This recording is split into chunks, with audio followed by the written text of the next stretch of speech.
자, 첫 번째 주전부리는요. 쳇바퀴 도는 증시 리스크.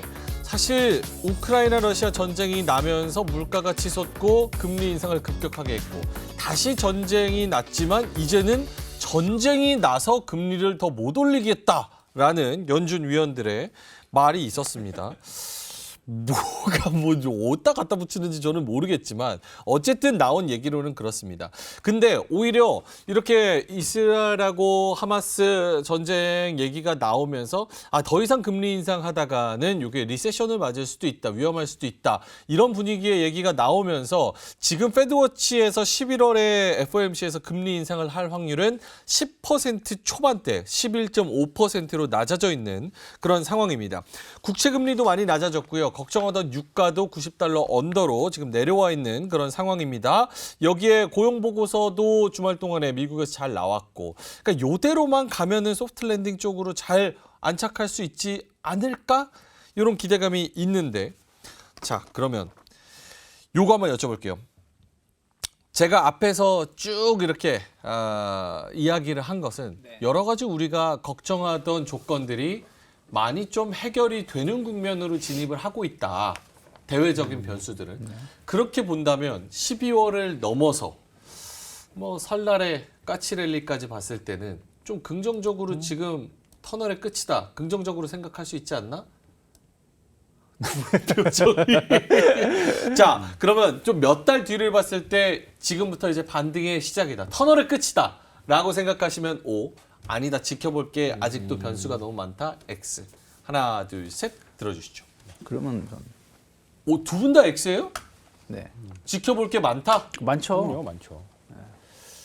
금리가 조금 떨어졌어요. 조금. 10년물 기준으로 4.88 정도 갔던 게 지금 4.53, 54 정도예요. 4.5, 4.6 정도. 네, 그 정도입니다. 이게 금리라는 게 참 애매한 게 뭐냐면 여기서 뚝뚝 떨어지잖아요. 그럼 경기 침체라는 뜻이에요. 그러면은 시장은 폭락일 것이고 금리가 또 오르는 대로 딜레마가 생기는 거죠. 그러면 주가는 폭락이라는 개념보다는 하락할 가능성이 좀 높다라는 것이죠. 그래서 현재 금리에서 이게 정말 아슬아슬하게 4% 초반에서 왔다 갔다 한다라면 증시는 조금 완만한 상승을 좀 보여줄 수가 있는데 이렇게 갈 수 있을지 아직 저는 현재 수준에서 판단하기 좀 힘들다 생각을 좀 하고 있고요.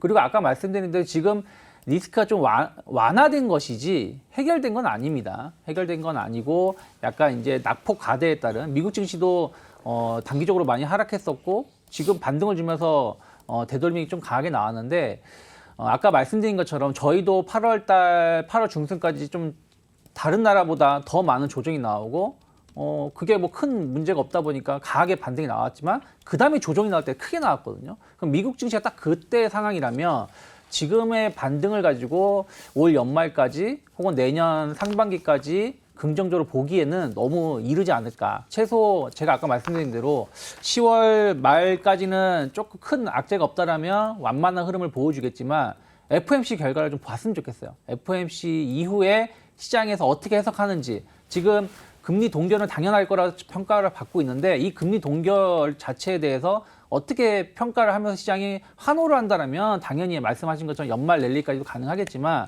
그게 아니라면 또 굴곡은 한 11월 중에 나올 수 있지 않을까 생각하고 있습니다. 알겠습니다. 좀 지켜봐야 될 것들 이야기를 해주셨고 황유현 팀장님은 어떻습니까? 뭐 주식이라는 것 자체 주식을 하다 보면 사실 뭐 편한 환경을 맞는 게 1년 중에 몇 번도 아니고 사실 몇 년에 한 번 정도 그렇죠. 오는 정도예요. 그러니까 주식이라는 게 항상 뭐 불안감을 이제 갖고 항상 대비를 하면서 가는 건데 주식 격언 중에 이제 주식은 불안의 벽을 타고 오른다라는 말이 있잖아요. 근데 오히려 지금처럼 뭐 저도 이제 X를 놓긴 했고 앞으로 살펴볼 게 많다라고 하지만 결국은 앞으로 안 좋을 것들에 대한 그런 이슈들에 대해서는 사람들이 다 알고 어느 정도 방어를 했기 때문에 다 반영은 이미 다 됐다라고 봐요. 근데 그와 반대로 또 반대 포지션들도 굉장히 좀 많이 있다고 생각을 합니다. 그래서 지금 구간에서는 뭐 서두에는 조금 더 반등이 이어질 수 있을 거다. 가대 낙폭 위주로 반등이 있을 거다 말은 했지만 너무 이제 우리가 너무 오늘 이틀 올랐다고 해서 사실 저도 이 정도 오르면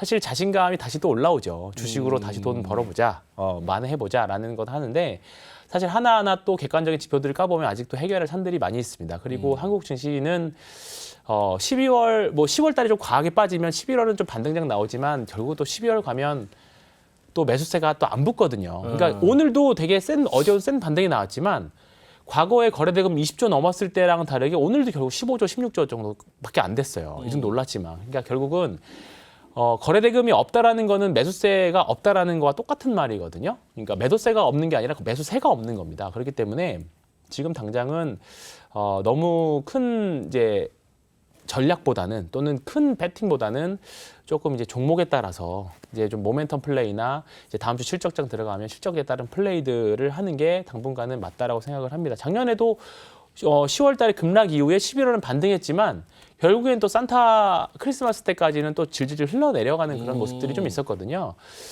그런 패턴이라고 하면 올해도 여전히 그럴 가능성이 농후합니다. 왜냐하면 여전히 엄청나게 수익을 많이 난 주식들이 많이 있기 때문에 큰 손들이 크게 지르는 시즌은 지금은 일단은 아닙니다. 네, 그렇기 때문에 일단은 이번 주하고 이번 주초랑 지난주와 같은 그런 급락 같은 반응성은 조금 이제는 좀 줄어들었지만 시정 잔고도 줄고 그래서 근데 이제 지금 구간에서는 그렇게 막 엄청나게 뭔가 시장이 우르르 올라가는 그런 플레이를 하기는 좀 어려울 것 같아요. 예를 들어서 오늘 2차 전지만 하더라도 TCC 스틸이나 뭐 몇몇 종목들은 신고가를 가는 종목들이 분명히 있었어요. 근데 또 일부 몇몇 종목들은 여전히 바닥에서 반등다운 반등을 보이지 못하는 종목들이 있었습니다. 그렇기 때문에 2차 전지 섹터도 그렇고 반도체 섹터도 그렇고 이제부터는 정말 앞으로의 실적이라던가 또는 앞으로의 모멘텀들이 살아있는 종목들을 위주로 매매를 하시는 게 저는 좀 좋을 것 같습니다. 그리고 좀 짧게 말씀드린다면 지금 시장이 오늘 이제 공교롭게도 이제 오늘 만기일이었잖아요.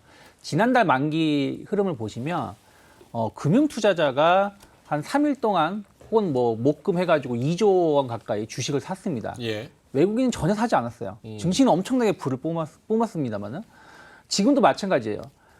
최근 어제 오늘 혹은 최근 저점 대비해서 좀 주가가 많이 반등을 줬는데 금융 투자자만 매수를 좀 해줬고 외국인은 전혀 사지 않았고 선물로만 매수했습니다. 그때랑 똑같은 한 달 전하고 똑같은 상황이에요. 그러면 외국인들이 현물 쪽에서 주식을 좀 제법 강하게 뭐 최소 2, 3천억 단위로 한 며칠 매수가 들어와 준다라면 이거 예상스럽지 않다라고 말씀을 드릴 수 있는데 지금 그런 부분들이 아직 포착이 안 되고 있다는 부분들도 여기서 막 연말까지 계속 간다라고 말씀드리기에는 조금 성급하지 않을까 판단하고 있습니다. 모르겠습니다. 제가 약간 너무 긍정적으로 보는 건지 약간 좋은 뉴스 뭐 삼성전자 2조 4천억, LG 에너지 솔루션 뭐 7,400억, 뭐 LG 전자도 실적 잘 나왔고 현대차도 잘 나올 거고 이런 거 보면 우리가 걱정하는 것보다는 실제로 좀 괜찮지 않나 약간 실적 장세는 저는 기대를 해도 된다 생각하고 있어요. 왜냐하면 우리가 2분기 때 실적 나쁘지 않았거든요. 근데 주가가 못 올라갔어요. 이건 우리나라뿐이 아니라 미국도 마찬가지입니다. 미국도 실적 좋게 나왔는데 그 전 분기 그 흐름 주식시장 흐름하고 비교해 본다면 전혀 주가가 반응하지 못했기 때문에 3분기에 만약 실적이 좋게 나온다라면 충분히 주가는 반응할 수 있다. 우리나라도 최근에 보면 삼성전자도 그랬고요. 좀 실적이 좋아질 수 있다라는 기업들 혹은 수출 데이터 7, 8, 9월 달 딱 보니까 어디가 좋아질 수 있다라는 얘기가 좀 나오는 쪽은 주가가 다른 기업들 대비 더 많이 오르는 게 있거든요. 또 주가도 하락할 때 덜 하락을 했고 그래서 실적 장세는 유효하다. 다만 그게 개별 종목 장세인 것이지 시장을 붕업하면서 올리기에는 조금 한계가 있지 않을까 판단하고 있습니다. 황윤 팀장님도 이전에 말씀해 주신 게 뭐 대주주양도세 이슈 뭐 이런 것들이 있으니까 파티를 즐기더라도 문 앞에서 즐기자 이렇게 말씀을 하셨는데 그 뷰는 지금도 동일합니까? 좀 바뀌었어요? 맞아요. 맞는데 네, 맞는데 한번 나갔다가 다시 들어와서 즐기는 정도? 파티장 잠깐 나갔다가 파티장 나가요? 아니면 나갔다가 바람 오실 수도 있죠. 그렇죠. 네, 바람 쐬고 다시 근데 와서. 지금은 이제 중심부로 가볼까 하는 느낌이죠. 파티장 가운데로 네. 춤추는데 예전에는 나갈까 하는 느낌이었다라고 하면 여차하면 나가자. 근데 지금은 있지만 여차하면 안으로 들어가자. 왜 그래? 왜 그렇게 된 거예요?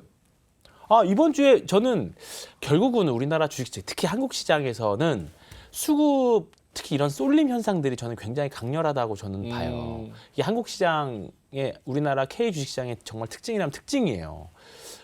왜냐하면 시장 자체는 좀 작고 자금은 한정돼 있는데 이게 어느 한쪽으로 테마가 형성이 되면서 그게 테마가 됐든 섹터가 됐든 소위 말해서 주도 섹터라는 게 나옵니다. 한국 시장은. 근데 그게 수급의 영향이 좋을 때는 엄청나게 또는 그 레버리지까지 일으키면서 과할 정도로 가죠.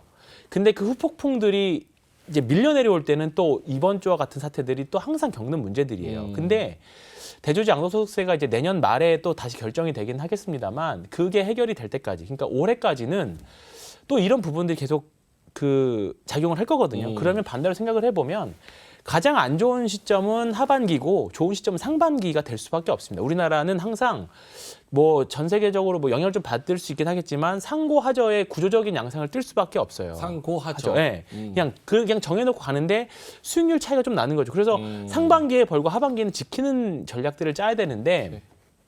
그러면 지금 이제 10월 달이 좀 최악이 지난 거고 네. 지금부터는 다음 주도주가 뭘까? 오케이. 거기에 대한 고민을 해야 된다는 거죠. 알겠습니다. 두 분 다 어쨌든 보수적이면서도 지금 현재 상황으로는 위쪽을 조금 그래도 상승 추세로는 좀 볼 수 있는 그런 비율을 가지고 계신데 그럼 오케이. 이번 지금 추세로 조금 올라간다고 하면 이번에 올라갈 때 좀 중심을 잡고 올라갈 종목들이나 섹터 혹은 테마들 뭐라고 보세요? 사실 로봇도 오늘 오르기는 올랐지만 이게 마지막 불꽃쇼인가 이런 약간 생각도 좀 들고 믿음직스럽지도 않고 뭐 제약바이오 고르자니 특정 이슈로 특정 종목만 살짝 네. 올라가고 올라갔다 다시 떨어져 버리니까 이번에 상승 조그만 상승장에서는 뭐가 중심을 잡아줄까? 유창희 대표님부터. 만약에 보신다라면 저는 지난 시간에도 말씀드렸습니다만 자동차? 자동차 아니죠? 말씀드릴게요. 예. 그러니까 지난 시간에 제가 뭐가 말씀드렸냐면 로버, AI 헬스케어 많이 하락했지만 비싸다라고 말씀을 드렸어요. 하지만 그때도 이제 2차 전지도 여전히 제 기준에 봤을 땐 비싸다고 말씀드렸는데 2차 전지는 먼저 조정이 나왔고 기가 조정을 주면서 반등을 주는 거라면 의외로 LG에너지솔루션의 실적이 나쁘지 않았다라면 소부장단에서도 2분기의 어닝보다 조금 눈높이를 못 맞췄거든요. 예. 근데 3분기에는 낮아진 눈높이를 좀 맞출 수도 있지 않을까. 오. 그런 부분들이 만약에 본다라면 2차 전지 AI 로봇 중에 선택을 한다면 저는 오히려 2차 전지가 좀 더 낫지 않을까 생각을 좀 하고 있고 그리고 여전히 반도체는 뭐 다 가진 못하겠지만 어쨌든 삼성전자가 업황 바닥이라는 거를 약간 점을 찍어주는 듯한 그쵸. 실적을 보여줬기 때문에 물론 세부 항목을 봐야 됩니다. 하지만 그런 걸 보여줬다라면 반도체도 충분히 이 짧은 이게 뭐 한 달짜리가 될지 두 달짜리가 될지 모르겠지만은 이 랠리 구간에서 시장을 주도할 수 있는 섹터가 될 수 있지 않을까 생각을 하고 있고 당연히 현대기아는 같이 가야 된다. 일단 간다. 네. 야, 우리 유창희 대표님 입에서 2차 전지 전지. 콜을 듣는 거는 거의 없었죠. 처음인 것 같아요. 처음. 거의 없었죠. 이야, 2차 전지. 오케이. 이번 상승장에서 2차 전지가 역할을 해줄 수 있을 것 같다. 여기에다가 반도체, 그리고 자동차 등등 우리가 믿을 만한 그런 섹터들 그런 거 중심으로 상승세가 나오지 않을까 말씀해 주셨고. 황혜연 팀장님은요? 2차 전지 저는 이제 오늘 매매가 다 완료가 됐으니까 저는 조금 바닥에 샀던 것들은 제가 뭐 2차 전지를 약간 부정적으로 계속 말했던 뉘앙스였나 보죠. 예. 근데 저희는 이번 주 급락일 때 네. 샀던 것들은 또 오늘 또 많이 저항단에선 또 많이 정리했습니다. 오. 정리도 많이 했고요. 다만 반등이 안 나오는 애들 종목들 위주로는 앞으로도 좀 가능성은 있다고 생각해요. 오늘 사실 포스코 그룹주들은 DX는 이전 상장 이슈가 있어서 올라간 그 이슈 빼고는 사실 인터내셔널이나 홀딩스 같은 종목들은 사실 다른 종목들 대비하면 아마 속 시원한 반등이 없어서 좀 아쉬웠을 거라고 생각하는데 이런 종목들도 충분히 매매를 해볼 만하죠. 차라리 오히려 실적 시즌 들어가면 포스코 인터내셔널이나 포스코 홀딩스 이쪽이 조금 더 저는 앞으로 기대감은 더 있을 수 있을 거라고 생각을 합니다. 그리고 지금 결국은 당분간은 순환매라는 관점에서 본다라고 하면 저는 반도체도 마찬가지라고 봐요. 오늘 뭐 유창희 대표님 좋아하는 TLB라던가 그다음에 오늘 조금 장 초반에 조금 물량이 좀 세게 나왔던 월덱스도 그렇고요. 최근에 계속 탑픽으로 올라오고 있는 유진테크라던가 또 뭐 기판의 심텍 뭐 이런 종목들 충분히 해볼 만하다. 그리고 지금 결국은 AI 반도체 HBM으로 간다라고 하면 지금 하이닉스가 다른 대형주 대비해서는 혼자 다른 세상을 움직이고 있거든요. 삼성전자도 사실 조금 추세를 복귀하느냐 마느냐인데 지금 SK 하이닉스 혼자서만 지금 다른 움직임이에요. 다른 예. 대형주 대비해서. 그러면 결국은 지금 SK 하이닉스가 차기 주도 섹터의 대장 역할을 한다라고 하면 HFM이 또 한 번 주도권을 가지고 올 수 있는 그런 가능성은 또 계속 지고 있다고 생각을 합니다. 이번 실적 시즌에서 어떻게 보여주느냐에 따라서 종목 간의 격차들, 오늘 뭐 PSK 홀딩스도 급등했었고요.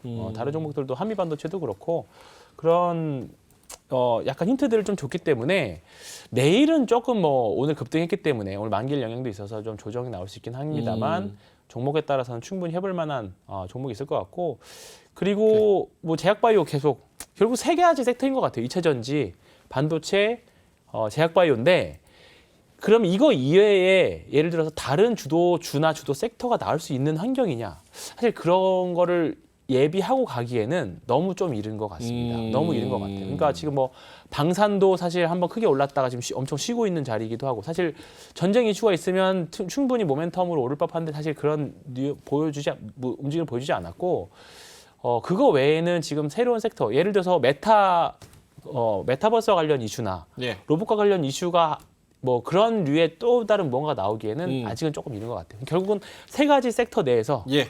계속 매매를 하시는 게 제일 좋을 것 같습니다. 알겠습니다.